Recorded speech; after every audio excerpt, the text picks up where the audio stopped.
Hey guys, and welcome back to the channel. Tonight we're diving headfirst into a story that's puzzled scholars, sparked debates, and sits right in the middle of one of the world's most influential books. We're talking about the enigmatic figure of Dhul Qarnayn, the two-horned one from the Qur'an. Forget everything you think you know. This isn't your Sunday school flannel board story. This is a tale of ancient kings, legendary conquerors, and a mysterious wall built to hold back the forces of chaos until the end of days.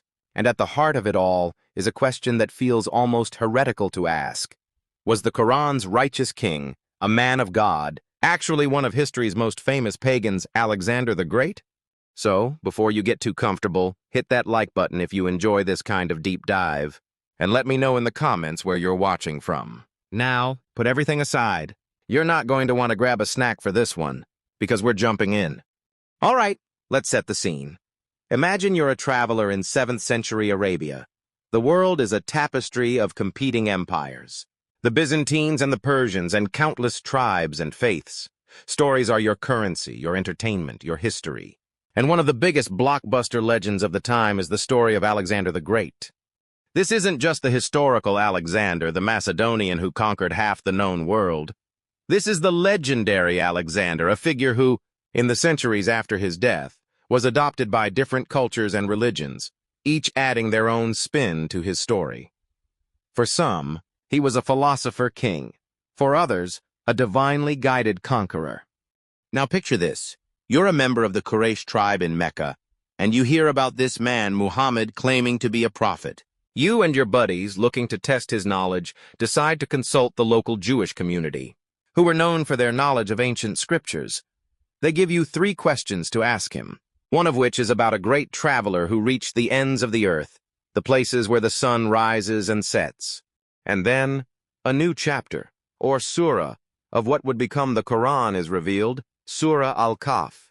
And in it is the story of a mighty king, Dhul Qarnayn. The Qur'an tells us that Allah gave Dhul Qarnayn great power and the means to travel the world. He journeys to the far west, where he finds the sun setting in a murky spring. He travels to the far east, to a land where the people have no shelter from the sun. But the climax of his journey is when he comes to a pass between 2 mountains.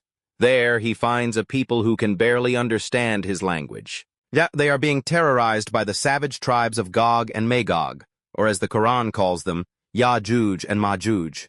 The people beg Dhul Qarnayn to build a barrier to protect them. And so, he does. He calls for blocks of iron and molten copper and forges a massive wall between the mountains, a barrier so strong that Gog and Magog cannot scale it or break through it.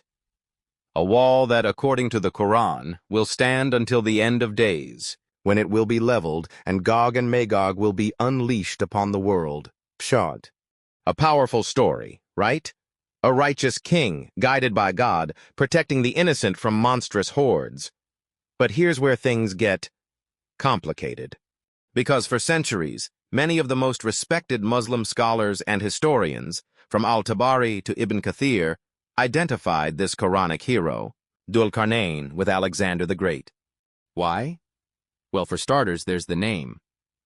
Dhul Qarnayn literally means the one with 2 horns. And then guess who was famously depicted with 2 horns? Alexander the Great. After his conquest of Egypt, he was declared the son of the Egyptian god Ammon, who was often depicted with ram's horns. Coins were minted across his empire showing him with these very horns. To the ancient world, Alexander was the 2-horned one. But here's the kicker. The Quranic story of Dhul Qarnayn and the wall of Gog and Magog is almost a mirror image of a story found in a text that predates the Quran, the Alexander Romance. So, this collection of legends about Alexander, which was incredibly popular in the Middle East, tells a very similar tale. In one Syriac version, written before the advent of Islam, Alexander travels to the ends of the earth and builds a great gate to trap the destructive hordes of Gog and Magog. So the question becomes, is this a coincidence, or is the Quran repeating a well-known legend? This has led some modern commentators to propose an alternative candidate for Dhul Qarnayn, Cyrus the Great, the founder of the Persian Empire. After all, Cyrus was known for his just rule and was even called a Messiah in the Hebrew Bible for freeing the Jews from Babylon. And there are depictions of Cyrus with a two-horned crown. This would solve the problem of Alexander being a pagan. But the evidence linking Dhul Qarnayn to the legends of Alexander is overwhelming. The similarities are too numerous and too specific to ignore. So we're left with a series of difficult questions.